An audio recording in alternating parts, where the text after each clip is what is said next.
All right, what's up, everybody? Welcome to another episode of Call Her Creator, powered by Stan, the podcast that helps you turn your passion into profit and build a business doing what you love. I am your host, Caitlin Rhodes, and today I have a powerhouse guest joining us, and I'm super duper excited for this. I've actually never got to meet Evan until today, but today I have Evan Wray on the podcast. He is the CEO and co founder of Mavely. So, we're going to dive down the rabbit hole of what Mavely brings, what's happened, how he built this business. If you're new to creating content, you want to start making money with Instagram or TikTok or affiliate marketing, we're going to talk about all the things. Mavely brings a huge network of creators to the table. They've driven more than $1 billion in gross merchandise volume across 1,400 brands, including Nike, Lululemon, Macy's. It's really amazing. I can't wait to talk about the story. So, Evan, let's just get into it. I first want you to just obviously introduce yourself, tell us about you, where you came from. How did this happen? How do you drive $1 billion? Yeah, awesome. Well, first of all, Caitlin, thank you so much for having me on. I'm a huge fan of yours. I know your audience is all about how do you make money on social? How do you profit with your business here? So it's perfect for what we're doing. So thanks for having me on. Yeah, 1 billion. That's a crazy number, and I haven't. It's continuing to climb, which is fun. But yeah, so a quick background for your listeners is I'm Evan Wray. I'm one of the co-founders of Mavely. And at Mavely, we really have scaled, like you said, to 120,000 creators. And we're all about how do we help creators make more money in the least amount of time. So that's everything from campaigns to affiliate links to tools that we have, like our My Shop, to drive interaction and engagement and ultimately sales for brands. And then we have a bunch of fun bonuses and referral programs and everything. But the whole idea with Mavely is how do you make more money in the least amount of time? So excited to talk to you here today. Love that. Okay, well, let's back it up a little bit. Like, how did you even get here? Did you always know you were an entrepreneur? Did you do all the grunt work growing up? Working in, I feel like a bunch of entrepreneurs come from making coffee. So tell us your first. Yeah, Where'd you come from? that's super funny. So actually, so I'll give you so I grew up in Dayton, Ohio. So it's a southwestern part of Ohio. I didn't grow up in New York or LA or any of the big cities. And my first job was my very first job was working at my dad's architecture firm. So he had a small, 5-6 person firm downtown where he did historical renovation. So I was like, I saw that firsthand. I thought it was the coolest thing in the world to basically wake up every day and build something. And maybe it's the creative mind. I think entrepreneurship's pretty creative endeavor, and so is being an architect, right? So it was maybe that's where I got the seed of entrepreneurship was right there. At least I hope it was. And then first job, I had two, and one was actually a waiter at our local. It was like an assisted living facility. So me and I played football through high school and into college, and so me and a bunch of the football guys were actually waiters for all of these assisted living folks in their restaurants, which is just super fun, cool way to interact with people. And then after that, I was mowing lawns across our local hospital as like the lawn care guys. So I would say those both qualify as like more grunt work, right? For sure. And then going up. If you're in the service industry and you're a waiter or a waitress, I mean, that is one of the hardest jobs, right? It's 100% right. And you can what I found, and it's sort of similar in entrepreneurship and leadership too, is like honestly, like you don't know what anyone's day is coming into it, right? So sometimes they take it out on you. Sometimes you can change it with a smile or with a nice comment, and it's a pretty neat background to have. I'm very very happy that I had that experience. But yeah, no, as it relates to Mavely, so it's really cool. So Mavely is actually my second company with the same co-founder, Okay. and which is really cool. Our first company we founded right after college. I actually went to New York right after college, and it was an emoji marketing company called Swift Media. I don't know if anyone has heard of it. I was doing my research. Okay, tell me about this. Long story short is if you've ever seen a branded emoji or a branded sticker, our company brought that to the United States. And so we work with, Starbucks and Dunkin' Donuts and Disney and all these mega companies to let you to download and send emojis to your friends. We actually started in college football and then into NFL and all this different stuff. So that's where we started, and that's how we kind of cut our teeth on like figuring out how to grow a business. Mm-hmm. And lucky enough, we sold that in 2015 to a public company. And then after working there for a little bit, we wanted to see like, hey, what do we want to do next? Like we're waking up every day, working with our best friends, building something cool is, I don't think you should ever do anything other than that, is my opinion. But so we started to think about where's the world going and what's happening. And this was in 2018 or so. And what was happening was you had the mega influencers, right? You had the really big time, I would say more fashion and beauty focused influencers that had really started to blow up. Brands are starting to take them seriously. But at the same time, you're seeing like this, everyone and their brother starting to think about becoming an influencer, think about creating content, but it hadn't really scaled and brands hadn't really tapped into it yet. So that was like one side of what we were seeing. And then the other thing we were seeing was all these channels were getting really expensive for brands. So like Facebook ads were getting really expensive and Google ads were getting really expensive. And they were all trying to figure out how do we have a new channel to drive sales? How do we have a new channel to acquire customers? So Sean and I were sitting there, and we had another third co-founder at the time, Peggy, and we were sitting there thinking about how do we do something in this space? It feels early, it feels really big. And what we landed on was actually testing, working with a lot of moms to drive sales through whatever channel they had. And the thing we were trying to prove was you don't just have to be a 5 million follower influencer to have influence, right? You could actually do it on a smaller scale. And so we started testing it, started iterating a whole bunch. And over time, those moms turned into, frankly, moms and dads and grandmas and kids and nieces and nephews and everything. Like, so it turned into this like whole community of what we've now coined like everyday influencers. And these are people that some have very, very large followings. So we have creators that have millions and millions of followers on Mavely, and some that have like 1,000, right, and anywhere in between. And that's really what ultimately like the wave that started to happen to allow anyone who has a social account that's a brand fit to make money off of their influence, and then allow brands to tap in at scale to their biggest advocates in the world. So that's a little bit of the walk there as we found in Mavely.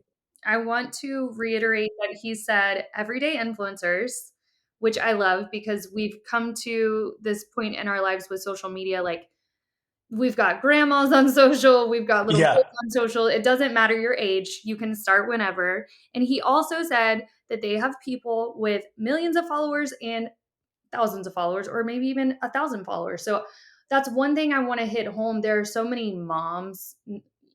There's so many people listening to this podcast, but I do have a chunk of my audience is mothers out there. And the biggest thing they say to me is, well, I don't have enough followers to start doing that. Yep. Evan, do you know would you, if you took a stab at it, do you know like the lowest amount of followers that someone's had before they made their first dollar? Oh man, I don't know. So I'll tell you. How about I say a story? I'll do a story. I don't know if I know the exact follower count, but we've definitely had folks that started. We actually have had a decent amount of teachers who that started. Yeah. And they started just sharing different things for back to school. And I think one of the things that's neat is teachers, I think right there with the service industry, I think teachers are incredible because it's a hard job. And now with parents and with kids, it's harder job. But we've had a few teachers that have started actually sharing different things that they're buying for back to school for their classrooms. And like this is teachers taking money out of their own pockets and like buying this for their kids because they care so much about their education.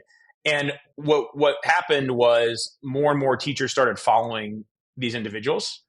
to Mhm. find like, the new trend for back to school, or I'm about to spend, buy 30 notebooks and here's a good place to get it for a little cheaper because you're buying it out of your own pocket. So we've seen that happen a few different times.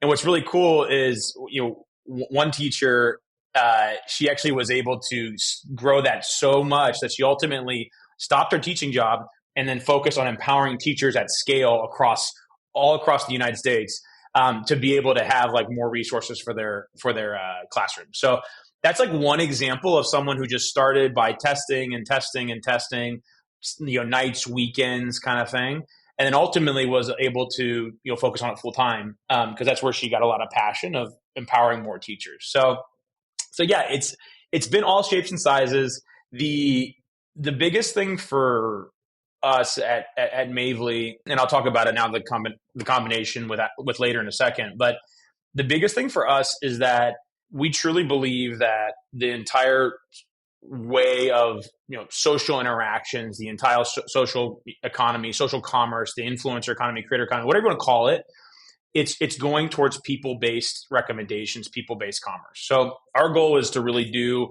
what Uber did for anyone with a social or with a car. We want to do for anyone with a social account, right? Yes. Which is what we're really excited about rolling out. I love that. Before you talk about later and all of that, there's some people that get on here and they're like, I don't really understand though how it works. Like, what do you mean? They're sharing these brands that they like, but how are they getting paid for that? Can you kind of put that in simple terms for people that don't understand how this all works? Yeah, absolutely. So basically, the way it works is you join Mavely as a creator, as an everyday influencer. And then once you've gone through the onboarding process, you can see now, well, actually, well over 1,400 brands. I think we're almost up to 1,700 brands, that you likely know most of them. Maybe there's some new ones that you don't know. And so with those, you can actually go to the brand's website, find the favorite product, create a link for that product, and then you can post on your social. So think your Instagram stories, whatever it is.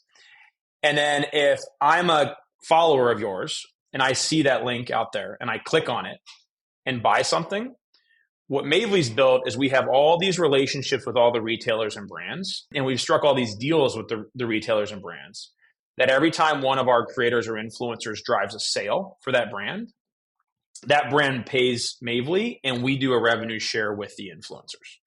And we do a large, most of this revenue share goes out to the influencers, and we keep a small bit for making that connection. And the idea here is that as an influencer, you can start with a one-off sale, a pair of shoes that you really like that you just got. And then over time, you can actually share more and more content. We've got tools that allow you to build your own storefront on Mavely to have entire looks, entire collages, it doesn't have to be fashion oriented, right? It can be, like we said, back to school items. And then as we see more and more activity, we have an entire sales team that all day, every day is working with brands to do campaigns. So what we like to do, and then so we can come to you as a creator that's starting to drive sales, and then give you a flat fee campaign. So Ooh. what we're doing over time is we're allowing creators to make money from their commissionable links, make money from campaigns, refer a friend and make money off some of their sales for a short amount of time. And then we even have like different gamification and fun like bonuses that happen. So it's really about how do we enable creators to make money on these different channels on social, frankly, as and they can spend as much or as little time as they want, right? So there's no cost. You don't have to pay anything to join. It's just, try it. If you love it, we'd love to have you. And if you don't like it, we still wish you the best of luck. Yeah, it's like the easiest way to get started, guys. If you haven't done it before, like you said, you don't have to pay to get started. I actually did I can't remember when I signed up for Mavely. It was sometime last year, but then I challenged myself to make $100. So all I did, guys, was I shared stuff in my stories. I don't think I even put any dedicated reels out there. So I only shared links to people that were already following me in my stories, showing off my favorite shoes and stuff like that. And I made $100 like that week. And I was like, heck yeah, I'm going shopping. Love So it. it's Love so it. easy to get started. There's really nothing stopping you. So Tell us about the acquisition with Later and what that means. Some people don't even know what Later is, so make sure you do a little bit of explaining there too. For But sure. this is very exciting, by the way, for all of you. For these two powerful brands to get together, this is crazy. Yeah, we're really excited. So basically, Mavely grew, oh man, for like 5 years. So like we founded early 2019 officially, and then we continued to grow, kind of all those numbers, Caitlin, you said earlier, around a billion in GMV and 120,000 creators and stuff like that. And then we actually started by partnering with Later. So Later is a really cool company, leader in the creator space and the influencer space. But before Mavely, they offered two products. So they had Later Social, which is like link in bio if anyone's used link in bio. If not, you should, and I can point you in the right direction on this. But that's like the social scheduling and link in bio tool. And then they also have Later Influence, which is really like a brand interface for finding, reaching out to, and running campaigns for creators. So they had these two businesses. They're growing like wildfire as well. And Mavely, what it represented was the creator side, right? So Mavely has always built creator first. We've been very creator focused. So I got to know one of the founders of Later, and then also the team that was running the company. And it ultimately just became like we were the creator side, they were the brand side. So it made sense to team up. But we didn't do it, we didn't just go in blindly, right? So we actually they tested our technology, they tested our creator experience, we tested their experience, we tested their link in bio, all their scheduling and the campaigns that they offer as well. And we ultimately decided, hey, this makes a lot of sense. So we ultimately came together. What's really neat about it is this now represents one of the largest creator platforms in the world, and it's across both brands and creators. And we have an entire tool set for marketers to be able to schedule posts, to be able to run campaigns, to be able to listen, socially to what's going on, what's the chatter happening online around your brand. And then on the creator side, now with Mavely, there's the ability to tap into those creators and run campaigns and run affiliate links, and then have your storefront and everything like that. So it really is this really cool mesh that's happened, and frankly, I think we're just getting started still. I look at this whole creator ecosystem. I look at the work you're doing, Caitlin, your audience. I think we're probably in like the second, maybe third inning of this entire space and where it's headed. But couldn't be more excited about what 2025 and beyond means with like the Later Mavely acquisition. Is there anything that you could tease us? Like, what's something you're excited about this year with this acquisition? Yeah. So let me see what I can. I can tease a little bit. I'll tease it a little bit. So basically, there are very few players at that have at scale that work with creators and world class brands. Right. Mavely's one of Mavely and Later now are one of like two, maybe three brand like at real scale, and I'm talking like billions of dollars in GMV scale, and I'm talking thousands of campaigns and hundreds of thousands of and millions of creators, right? So to me, where I think the entire market is going 2025 and beyond is brands are starting to realize that influencer and creator is not a fad, right? It's actually a permanent channel, and it's a permanent channel to engage audiences all across the funnel. Top of funnel awareness, middle of funnel like comments and likes and engagements, and then bottom of funnel sales. And what Later and Mavely coming together all under the later banner now represents is scale of data, scale of influencers, scale of brands as this becomes a real channel. So I think we fast forward here, a year or two, and paid creator or paid influencer is as big as paid social and is as big as paid search, right? Mm. So it's like, again, your audience thinking about the opportunity you all have here it is literally one of the biggest shifts in media in our lifetime that's happening right now. I hope that between Later and Mavely, we can power that. But it's going to be an incredible time here over the next several years.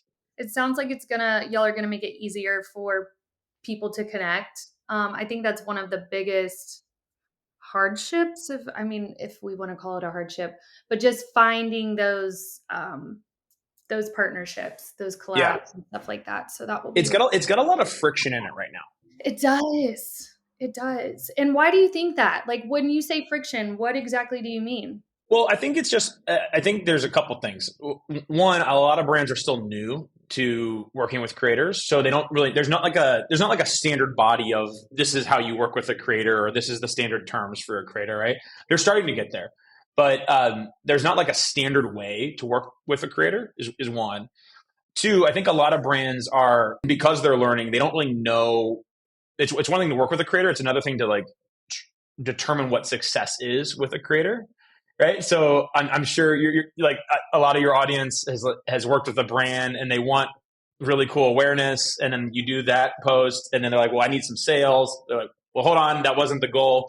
So I think so. There's determining what is success, right, is another thing, and then the third thing is creators are people, right? And so there's always a human element in that. And then there's a human element as you scale even more. So it's one thing for a brand to do a collaboration with 4 or 5 creators. That's actually like pretty simple.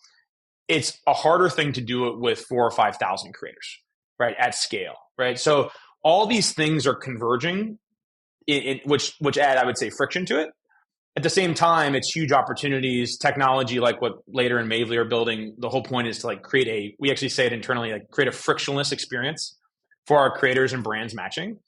And then how can we use data to serve up to a creator that, if you're back to that example, if you're a teacher that's looking for more like school related things or toys or whatever it is, we don't want to serve you up a brand that doesn't make any sense for Right. you. Mm-hmm. That just wastes time, and it's going to be the wrong back and forth. And likewise to the brand, right? If they want someone who's really focused on back to school because it's a Crayola campaign, we don't want to serve them up someone who only posts about high end beauty products, right? It needs to be the right fit. So we talk a lot about how can we enable giving the right brands, the right creators to post the right content at the right time to drive the right outcome. And it's like aligning all of that is a little hard, but that's again where the value of players like hopefully like Later and Mavely can do for the larger ecosystem. For the ecosystem. Yeah, I'm excited about that because I'm a part of a few different like influencer marketing platforms, but my problem is they'll send me stuff that doesn't make sense for my audience. So you're right. Right. Yep.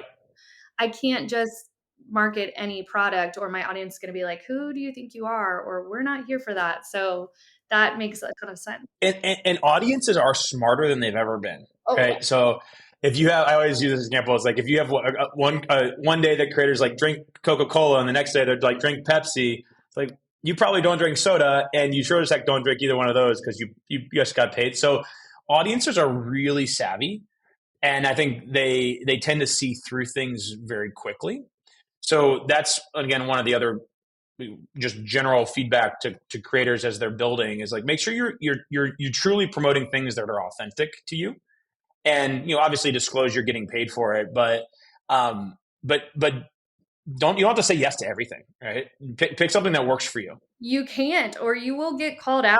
You will get Yeah. canceled too. Like I haven't done anything. I did post about a company one time on my stories and I had so much negative feedback about it. I was like, I'm never touching that brand again. So you learn Yeah. obviously, but yeah, you can't trick these people. They see you every day and they're learning from you and they're trusting you. So you got to be smart about that stuff. The key word there is trust, right? And that's also, for what it's worth, what the brands are trying to tap into, that they're trying to borrow the trust that you've built over years with your audience. And that's a very it's a delicate relationship, right? And it's an important relationship. So yeah, I couldn't agree with you more. Yeah. And Later, guys, if you haven't ever checked out their blog, I look at it like weekly. They have some really good resources on that stuff too. Um, let's see.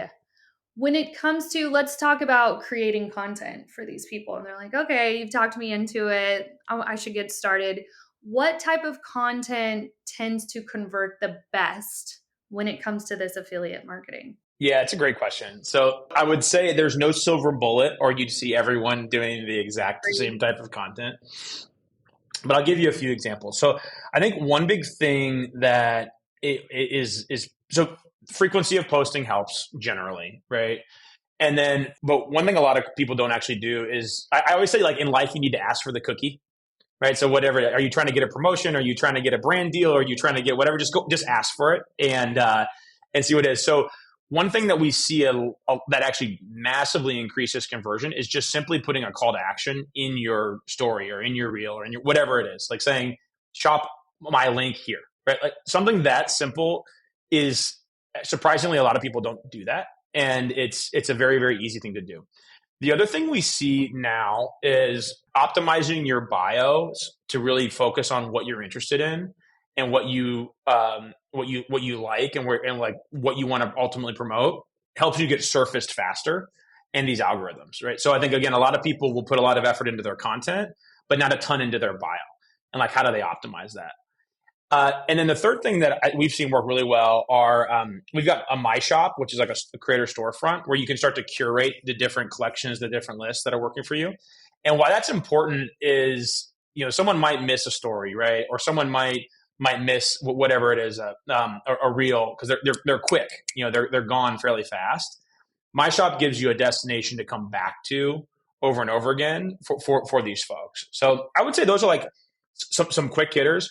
One last thing we've seen that's starting to work really well is collections based like collages and orientations around like key events. So think about, okay, hey, 4th of July is coming up. Like, what can I do? How can I create a collage? How can I create a collection? How can I get brands to be sponsors of this holistic package, right? So it's not a one-off post, but it's, Caitlin's 4th of July like must-haves. And get creative in that element. So I think the tent pole related content works really well too. 100%. And your My Shop functionality is so cool. It makes it easy for people to find things too. They're not having to search through, and you can kind of customize it to yourself.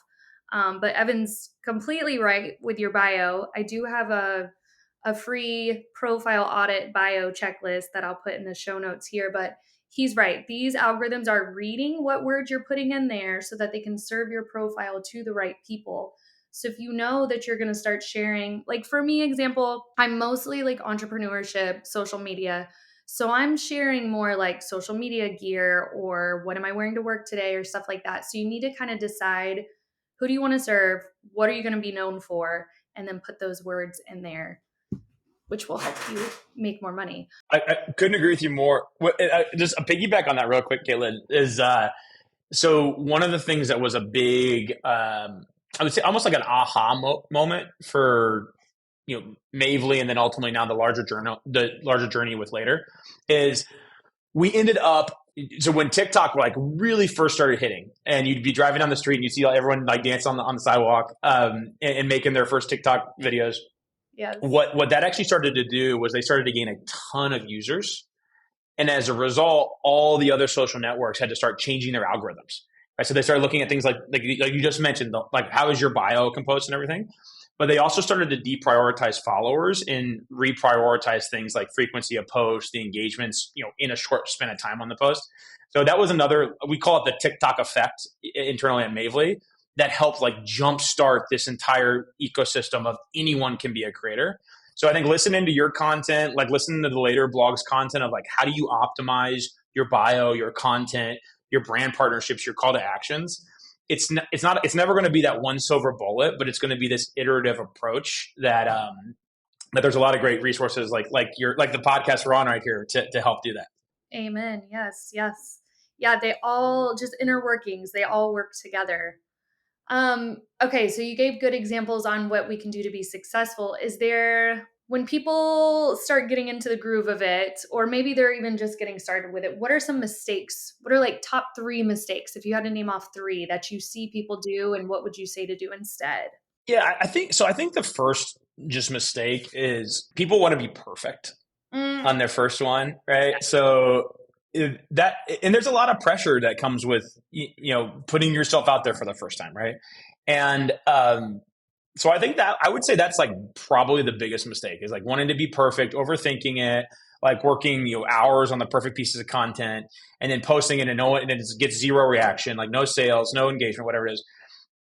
And then like you do a one-off post and it goes viral, right? Like so I would say just kind of just do it, right? Just go for it and see what happens and learn. So I would say that's the first one is like that dynamic Out of around the your head. first, Yeah. the first push. The other one that I think is underutilized, I think underutilized by most people, but very utilized by like really, really good top performers, is make an authentic effort to engage with your followers and your community. The reason for that is, uh, one, it's like free input on like what's resonating and what's not, right? And like I'm sure people say, hey, Caitlin, I really love that talk track that you had, with XYZ. Can you do that again, right? So it gives you content ideas, and Right. is one. The second thing, and probably the more important thing, is it allows you to come back with more content and say, hey, audience, I heard you. And, Yes. and here's how you're helping me create content, how you're influencing me so that I can deliver value for you. So like just creating this back and forth interaction with folks is like really critical. So I'd say like just go for it, go post it, okay? Create the back and forth interaction with folks. And then the last thing is I would you definitely want to, I don't know, when you start to try and monetize things, I think it's fine to be like, not fine, but you should be open, upfront, honest with your audience around, hey, this is a paid partnership. Hey, this is a collaboration. Hey, this is, but not just that, but like, why are you doing it? Like, what's the why behind the conversation? What's the why behind the monetization?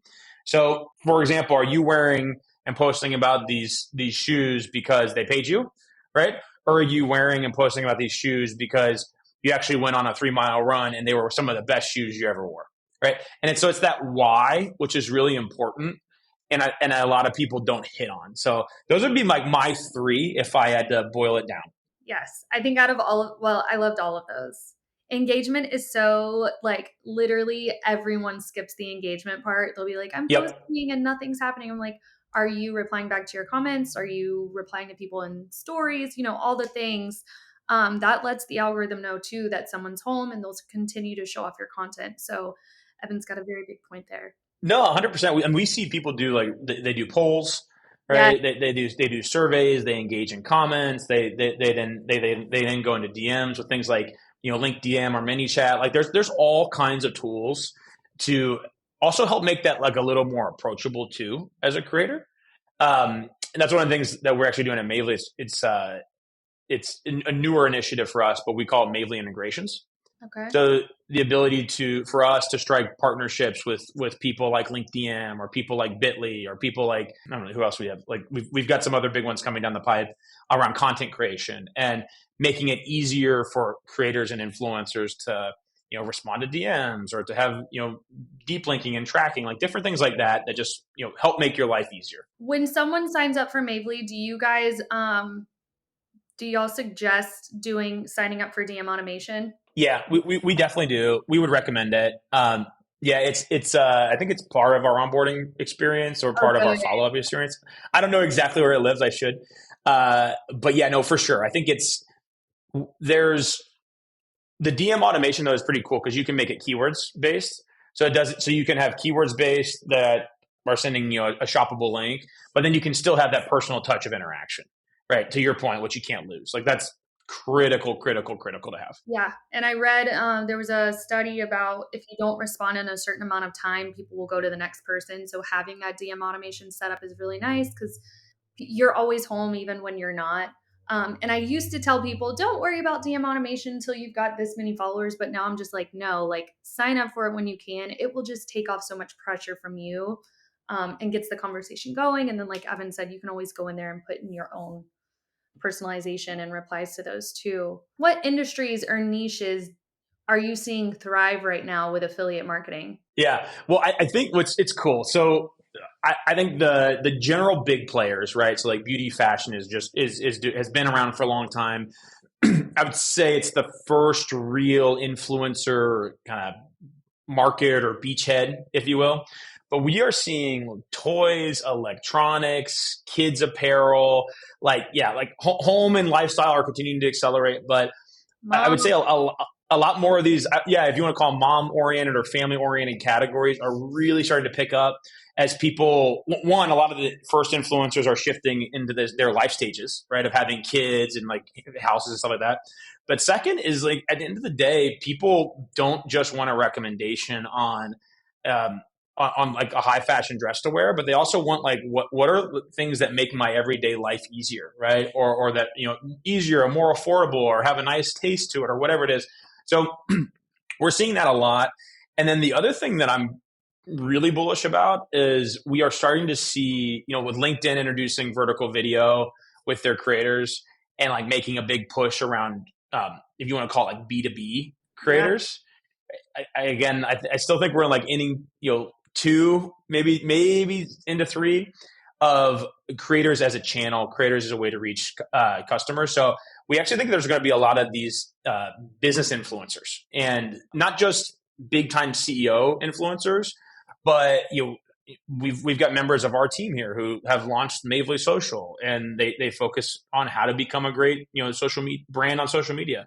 We've got people who have launched our ambassador programs, like how to run and scale ambassador programs. Like we've got all these different subject matter experts are starting to create content, and naturally, what happens with that is brands and softwares want to sell to that audience you're creating content. So that's something that it hasn't.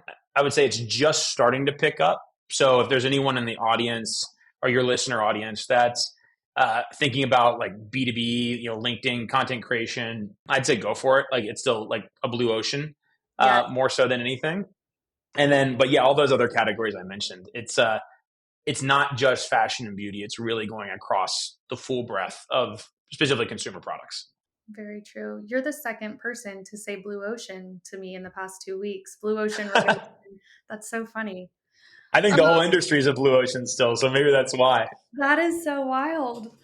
Okay, let's get into growth and trends that people can look out for. How do you see affiliate marketing evolving? I know you keep saying we're in like the second inning. Yep. Like, you think it's gonna blow up? Yeah, I think it's in the process of blowing up, right? So like Mavely, we're record month after record month with our brand, with our brand partners and our creators. We've paid out tens of millions to creators annually. And we'll see with the combination of later. I think it gets a lot bigger, a lot faster. So I would say that the space is here to stay. What I look at is like just affiliate marketing general and creator marketing generally evolving. Is I think it's going to become more sophisticated. It's going to be more data oriented. So I would say that the more that your the audiences can and the creators can start to think about how do I really engage my audience, because there's going to be more requirements from brands to show performance. There's going to be I would say more data just generally available. So how can you look at that and determine what's the right trend for me to post, or what's the right time for me to post, stuff like that. So I think we're going to see this shift of creator and influencer and affiliate marketing going from kind of early innings, like just kind of a startup industry, to moving into just a more mature, more data driven industry. And we're also going to see some of the biggest brands in the world start to tap into it. So we've traditionally seen a lot of the e-commerce brands tap into it. A lot of the D2C brands, like I call them like, the awesome Instagram brands have really tapped into creator and influencer. I believe strongly that we're going to start seeing the mega CPG brands. So think like the biggest brand budgets in the entire world of like P&G and Unilever and Kraft and Nestle, like these really, really big brands, I believe are going to start tapping creators, start tapping influencers. And with that's going to come an extra layer of brand safety, an extra layer of requirement on data, an extra layer of following certain guidelines, but still doing it in a way that's fun and creative and relatable to audiences. So that's what I view. I think we're about to see like this watershed moment of brands and performance budgets coming into creator, and the creators and influencers that lean in there, that have an awesome media kit, that are fast to engage, that are using the right technical tools. Wink, wink, Mavely, and later. That are responding quickly on their DMs, that are engaging their audiences, that are building trust. those are the creators that are going to benefit like wildly over the next 5-10 years. I love that. I love that. If someone's listening and feeling a little overwhelmed about, the affiliate marketing landscape that you're talking about, what's the first step that they should take today to get started with all of this? Like I said, just create your first piece of content. Just go for it, right? And first sign up for Mavely. yeah. Absolutely sign up for Mavely. Yeah, no, thank you. You're giving me the plug there. I love it. Requirements when you're setting it up. I don't believe that you don't have to have a certain amount of followers. No, right? yeah, no follower count limitations or anything. Obviously, you need to be brand safe, right? Which is critical. But yeah, no follower count, no limitation like that. So I would say definitely go sign up for Mavely. Start to create like your first pieces of content, and then get your ask quickly feedback. Like run polls, run surveys, ask feedback, like just like having that back and forth conversation. And in startups, we always talk about like everyone wants to go to, whatever, $100 million in revenue like that, right? Or everyone wants to go to 1 million followers like that, right? The reality is you need to get your first like one super passionate customer, your first 10 super passionate customers, then your first 100, because they'll tell people about your product, or in an influencer's case, they'll tell people to follow you. Right? Yes. So I would say definitely sign up for Mavely, create your first pieces of content, pick any brand and add a link to any brand that you're really passionate about, and just create a link, add it in there, see what happens, right? Just maybe you make a sale, maybe you don't, but you'll learn. And then start to engage with the audience and just get comfortable with that back and forth. And you don't have to be right the first time. I can't tell you how many times I've started something and failed and then learned and then restarted it, right? It's kind of like, yeah, you got to have swings at the plate. I'm not even a baseball fan, but I'm using these references. But you got to have as many swings as you can. Yeah. One thing I'll note too on there is when he's talking about polls, I'm assuming you're talking about the polls on stories, correct? Yep, exactly. Yep. And they have them on Reels now too, but I will agree with Evan there. There's even been times where I'll be like, okay, I'm going to bring a course back. Which course would you rather have? And I'll think I know, but you never know. You'll put those polls in and you'll learn, oh, wait, actually, they want me to share more about this and that. So when you're trying to decide like, okay, do you want to know what I'm packing for vacation? Or do you want to know what I'm using for everyday organization at home? Like that's where you can figure out where to start as far as promoting your content, those links. 100%. And we actually, it's actually funny, even early on, we've actually had creators that will do like a little gift card or something. Like they'll run a contest and then they'll give out a gift card for whatever it is, for like participate in my survey to tell me like what you're looking for, like, gifts for your kid's birthday or whatever it is. And the coolest answer, I'll pick one of the answers randomly to get a gift card. And it's like a way to like jumpstart some of that engagement, which is, I've seen a few people do that with a lot of success. And I've seen a lot of people just do kind of the organic back and forth as well. Yes, I love that. Okay, before we close up, I want to know, I know you kind of told us about the teacher success story, but is there any other success stories that pop out to you that they might hear it and be like, oh my gosh, he's talking about me. I really just need to get started. Like, is there anyone out there that did something and they were successful with it? What was their name? What did they promote? Yeah. So we've, I mean, there's so many. I'm trying to think of it. So we had one creator, and I won't name names just because I'm not sure if I'm allowed to share those or not, but and I want to respect their privacy. But we had one creator who just started where she was actually going on like a Disney vacation with her kids and her family, and she started posting about it, and she got it was something like she found a cool hotel, or she found a cool ride or something like that, and her community started asking, and it was a very small community, started asking her like, oh, wow, how'd you find that? Or where'd you get that? Or help me understand that a little bit more. So she started having more conversations. She was doing this all organically, right? So she wasn't using affiliate links. She wasn't doing brand collaborations. She wasn't doing anything. She found Mavely. She signed up for Mavely. And then we introduced her to the concept of affiliate linking and brand campaigns. And so she started including links to things like, here's where I got my Disney cruise, or here's how I did my family's trip, and this is the hotel I stayed at. And then so she focused initially on travel, And then she started to expand it to more like home goods and home environments all around her kids. Right. Fast forward to today, and she has, she started from 0 followers a couple years ago. She's been with Mavely for about 3 years or so. Fast forward to today, she's got 500,000 plus followers. No. She's wildly successful. Again, I'm not going to share earnings, but wildly successful on Mavely. It's her full-time job. I think she's actually got team members now that are actually helping her. Right. So she's built a company out of it. And it's just been really cool to see. We have these, we call them advisory councils, but the whole idea is to get our team input from creators. So like what's working, what's not, what do you love about Mavely? What do you hate about Mavely? What do we need to change? And it's cool to hear she's one of the, my favorite stories to say like, Mavely changed my life and this is how it did. And this is why it's so important. And those are just fun stories. And I just love that example of something that wasn't even started as a career, wasn't even started as a way to monetize. And fast forward 3 or 4 years, and she's built this like incredible business on the back of all of her effort and her time and her team's time.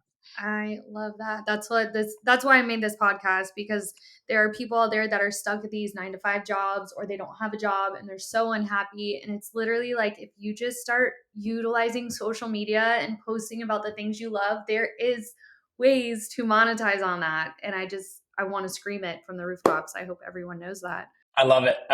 Well, and what you're doing too is so I was like, shout out for you, Caitlin, and is because I think it's really neat to see what people like yourself are doing and building these audiences, because we talk a lot about like what's the ripple people are creating in like the world.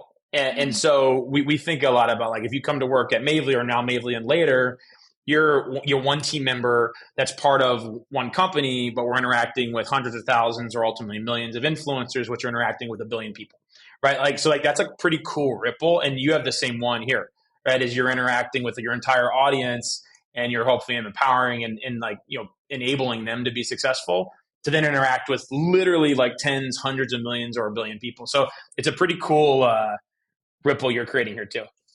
So freaking cool. Thank you. Okay. Where can listeners connect with Mavely and stay updated? Where's the best place to go for that? Yeah, for sure. So I would say check out joinmavely.com. It's our website. You go on there, you can sign up, or it's even easier to download Mavely in the App Store. Okay. So super quick and easy. I'll put a link in the show notes too for us so that they can easily access that. I always say go to the App Store. It's 99% of our users are on mobile anyway, so it's a fun experience. And then also check out later.com as well for all the link in bio tools, the scheduling tools, all those elements. So again, we're early days and the two businesses coming together, but you're going to see that walk start to happen more and more as these come together. But we're already cross-pollinating campaign opportunities and affiliate opportunities and earnings opportunities, even in the first 100 days here. Do you guys see any in-person events happening in the future? Yeah. Oh, for sure. So we have, you can actually check this out on our website, but we can put a link in it too. So we do Mavely meetups, and now it's Mavely and later meetups all across the country. So we just finished one last week in Miami. I think there's one. Kidding me? Yeah. I'm very close to Miami. You got to tell me next time they're in Florida. Oh shoot! Okay, it would have been awesome to have you. Oh yes. No, it was yeah. Oh yeah. Okay, so we'll make another event happen down there. So, yes. but we've had them in Chicago, L.A., New York, but also Nashville and Dallas and Miami and Atlanta and Kansas City. So like we're trying to hit the whole country, and our entire team. Well, Alexa, our entire team is driving hard on the event side. And that's a critical piece of this, because it's one of the things we found just through talking to a lot of creators is, and maybe you see this too, Caitlin, with your audience, but sometimes it can get lonely just creating content without having that community interaction. So a big point of the Mavely and later meetups is all about how do we connect creators. Some brands come too, but mainly how do we connect creators to each other, and how do we frankly create friendships, mentors, advisors, whatever you want to call it, but community around the creators. Because I think, more and more people are becoming creators, and it can get lonely if you don't have a community to interact with. Say, this has worked really well and I'm struggling with this. Have you done it before? So that's the whole idea there. and definitely recommend it. We have there are virtual ones and in person. I'm biased. The in person ones are awesome. Yeah, I got to do that. It is super duper lonely. I have my social media agency, and so like my employees come in twice a week, but other than that, I'm by myself, and I would just love to talk with someone who has the same stuff that's going on with that influencer marketing. What's your final words of advice for creators looking to turn their social media into a revenue stream? So, final advice is just go out there, start posting, and I would just say ask for the cookie in life generally. And that means, ask your followers to click on your link, ask the brand for the brand deal, ask for that collaboration. Reach out to someone you admire on social and ask for the digital coffee that you have. Right? I think there's just so many cool ways to connect and interact and learn right now. And I would just say, like, go and ask for the cookie. Like, that's the biggest thing. Love that. Ask for the cookie. All right. This was amazing. You were amazing. I think this was super duper helpful, Evan. I'm so grateful for you being on here. Thank you so much. Well, thank you so much for having me, Caitlin. It's really cool what you've done. Your listeners are very, very lucky. Thank you. All right, Evan, how can people connect with you if they want to learn more about who you are as a CEO and all the things?